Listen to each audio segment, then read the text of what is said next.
சென்னை மதுரவாயல் மின்வாரியம் அலுவலகம் எதிரே சாலையில் ஏற்பட்ட திடீர் பள்ளம், போக்குவரத்து நெரிசல்.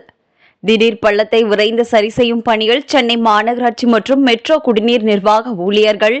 சென்னை மதுரவாயல் மின்வாரியம் அலுவலகம் எதிரே சாலையின் நடுவே பாதாள சாக்கடை அமைந்துள்ள இடத்தினில் திடீர் பள்ளமானது ஏற்பட்டது.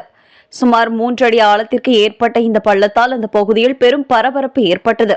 மேலும் அந்த சாலையில் செல்லக்கூடிய வாகனங்கள் செல்ல முடியாமல் போக்குவரத்து நெரிசல் உண்டானது. இதுகுறித்து சென்னை மாநகராட்சி மற்றும் மெட்ரோ குடிநீர் வாரியம் நிர்வாகத்திடம் தகவல் அளித்த நிலையில் அது தொடர்பான அதிகாரிகள், ஊழியர்களை வைத்து தற்போது அந்த பள்ளத்தை வேகமாக சரி செய்யும் பணியில் ஈடுபட்டு வருகின்றனர் என்பது குறிப்பிடத்தக்கது.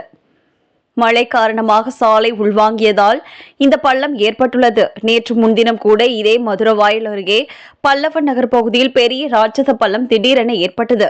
அந்த பள்ளத்தையும் சரி செய்யும் பணியில் மெட்ரோ குடிநீர் ஊழியர்கள் ஈடுபட்டுள்ளனர். மழை காலங்களில் இந்த பகுதியில் இதுபோன்ற அடிக்கடி பள்ளங்கள் ஏற்பட்டு வருவது குறிப்பிடத்தக்கது.